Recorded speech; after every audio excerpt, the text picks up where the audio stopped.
Alors, toujours dans le chapitre fonctions techniques dans les systèmes automatisés, ici dans ce cours-là, on va entamer la machine ou bien la partie de la machine qui s'appelle la trémie doseuse. Ça veut dire la partie de la machine qui dose la quantité de produit et le mettre dans l'emballage. Donc, plus de détails. On va essayer ici, toujours dans notre chaîne des fonctions techniques dans les systèmes automatisés. Bon, il y a des questions qu'on m'a posées. C'est est-ce que ces fonctions-là, c'est tout, ce sont des fonctions qu'il faut avoir dans un système? Non, bien sûr.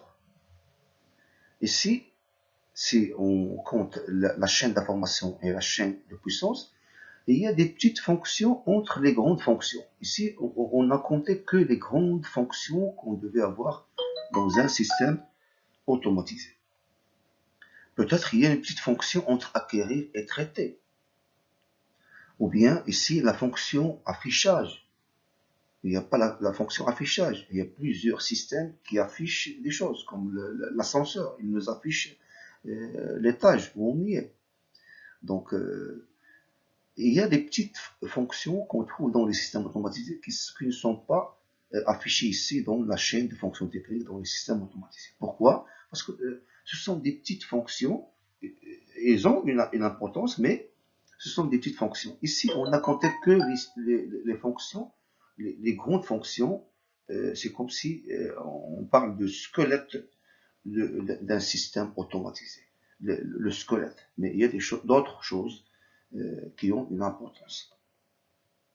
Donc, on va voir une petite vidéo, bien sûr, de cette trémie doseuse. Donc, vous voyez le vérin V2 il se ferme et le vérin V1 il s'ouvre et après il se ferme et le vérin V2 s'ouvre pour descendre la quantité dosée de ce produit. Bien sûr, ici, on recommence. Le vérin V2 doit se fermer en premier lieu et on ouvre le vérin V1 pour faire descendre la dose et le fermer, bien sûr, et ouvrir le vérin V2 pour faire descendre la quantité. Donc, toujours, on fait descendre la même quantité dans l'emballage. Cet emballage, soit un emballage cartonné, s'il s'agit des produits en poudre, ou bien sous forme de bouteille, s'il s'agit des liquides, l'huile, l'eau et les autres produits en liquide, soit en poudre. Donc, on peut doser la quantité qui descend dans l'emballage. Et comme vous constatez ici, qu'il y a un tapis roulant, roulé bien sûr par un moteur, et bien sûr ce tapis, il fait bouger les emballages l'un après l'autre. Et nous, qu'est-ce qu'on fait? On pose les emballages l'un après l'autre et la quantité va être dosée ici, même quantité. Alors ce doseur ici, ce doseur, est-ce qu'il est réglable? Oui, il est réglable. Nous pouvons régler la dose suivant l'emballage. Parce que on ne pourra pas changer tout le système si on change la quantité. Donc, ou bien l'emballage, ou bien le produit. Donc, on doit avoir un système qui peut doser tout type de quantité et tout type de produit et d'emballage. Et donc, c'est ça comment travaille la trémie doseuse. Donc, premièrement, on ferme le vérin numéro 2, on ouvre le vérin numéro 1 pour faire descendre la dose et le fermer. Et après, on ouvre le vérin V2 pour descendre la quantité dans l'emballage et l'emballage se déplace vers la deuxième opération, l'opération qui suit. Qu'est-ce qu'on constate ici? Donc, pour expliquer bien la trémie doseuse, on passe au schéma de principe. Hein? On a vu comment il travaille. Et donc maintenant, on va essayer de détailler les éléments. On commence premièrement par différencier les éléments. On a premièrement 3 actionneurs ici. Ça veut dire les actionneurs qui font l'action. Premièrement, on a le vérin numéro 2, V2. On a le vérin numéro 1, V1.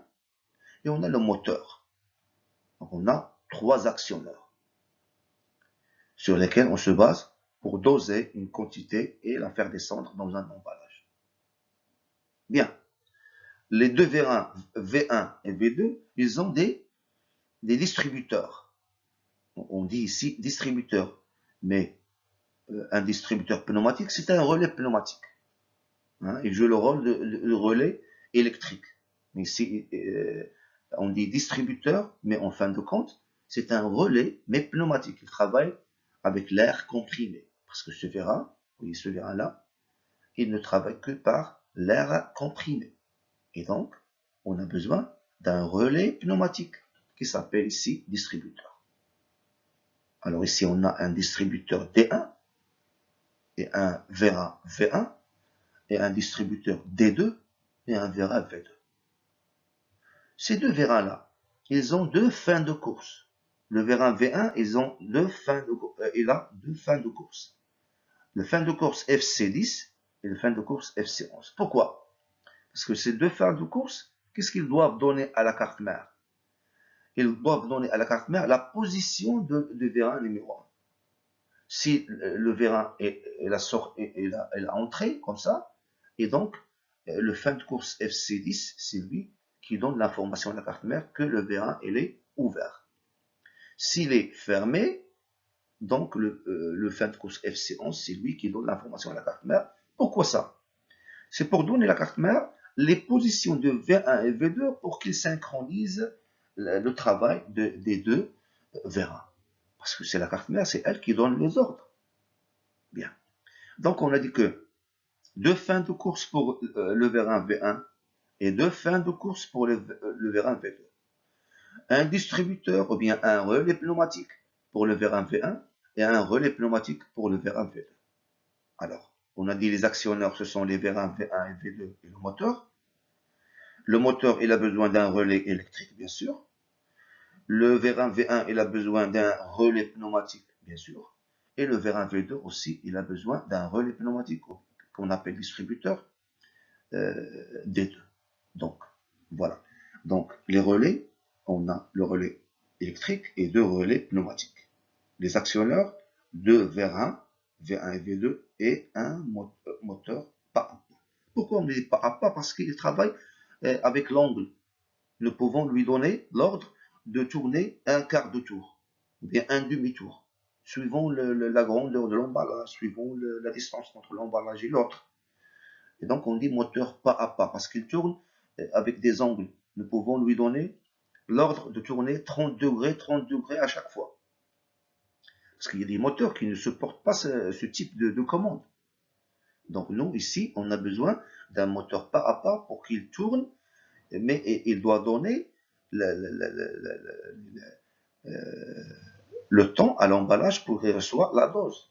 Donc il doit tourner et attendre pour faire circuler la tapis roulant qui fait circuler les emballages avec la dose dans l'emballage. Bien. Donc, ce qui est important ici, c'est que la carte mère, ici, et les autres éléments, on n'a pas mentionné les fils ni numériques ni électriques. Parce que si on fait les fils ici, donc le schéma ne va pas être clair. L'essentiel, c'est que les 4 fins de course, ils sont reliés à la carte mère. La carte mère, elle est reliée au relais, soit électrique, soit pneumatique. Et bien sûr, ici, il y a une pompe pneumatique qui souffle l'air et lui donne au distributeur D1. Ici, il y a une autre. Bon, nous pouvons avoir une seule pompe qui donne l'air ici et ici. Hein, pour économiser un peu le prix de la trimie doseuse. Donc, une pompe pneumatique, elle, qu'est-ce qu'il fait? Il alimente en air comprimé. Et lorsque le distributeur permet à l'air comprimé qu'il reçoit ici d'entrer ici, bien sûr, le vérin va réagir ainsi. Et donc, voilà les éléments que la trimie doseuse, ou bien qui composent la trimie doseuse. On parle ici de la chaîne d'information. Acquérir, il n'y a que les fins de course qui font ici, dans ce schéma, les fins de course qui font acquérir. Traiter, il y a une carte mère Arduino programmée, parce qu'il y a un programme, on doit la programmer. Communiquer, il y a des fils numériques et électriques qu'on n'a pas mentionné dans le schéma, pour ne pas la condenser. Chaîne de puissance, on a alimenté, on a ici une alimentation continue 9 volts pour la carte mère, 12 volts pour les deux relais pneumatiques, parce que le relais pneumatique, il travaille avec 12 volts. Donc on a besoin de 9 volts continu, 12 volts continu. Hein, et une prise de courant de 120 volts pour le moteur électrique par rapport. On a besoin des pompes pneumatiques. Donc pourquoi? Pour alimenter les vérins par l'air comprimé. C'est avec l'air comprimé qu'on fait travailler les vérins. Hein, donc les pompes pneumatiques, ils font alimenter aussi. Mais alimenter en quoi? En air comprimé. Distribué ici, on a le relais électrique pour le moteur et les relais pneumatiques, qu'on les a appelés distributeurs pneumatiques. Hein, donc on a besoin de 2 relais pneumatiques et un relais électrique pour le moteur. Hein, mais tous, ils sont liés à la carte mère. C'est elle qui donne les ordres. Convertir ici, on a un moteur pas à pas pour tourner et bouger le tapis roulant. Et les vérins V1 et V2 pour qu'ils dosent. Parce que les vérins V1 et V2, ce sont eux qui déterminent la dose. Donc, ils doivent entrer et sortir pour déterminer la dose exactement. Transmettre, c'est le tapis roulant. C'est lui qui transmet la rotation du moteur vers l'emballage pour qu'il bouge n'est pas à pas, c'est-à-dire avec des distances. Ici, pour la logique, on a les variables d'entrée, on a le bouton marche-arrêt de la machine, parce qu'on doit avoir un bouton marche-arrêt, hein, et les 4 fins de course, les 2 fins de course de vérin numéro 1 et les 2 fins de course de vérin V2. Et les variables sorties, on a le moteur qui va tourner pas à pas, et on a le vérin qui va entrer et sortir, et le V2 aussi qui va entrer et sortir. Donc on a 3 variables de sortie. Et donc, on doit avoir une combinaison entre les variables d'entrée et les variables de sortie. Et bien sûr, on doit essayer de voir ça après. N'essayez pas de s'abonner, bien sûr, et bien sûr, de nous encourager pour faire mieux. Donc, en faisant un like à cette vidéo, bien sûr. Merci pour votre attention.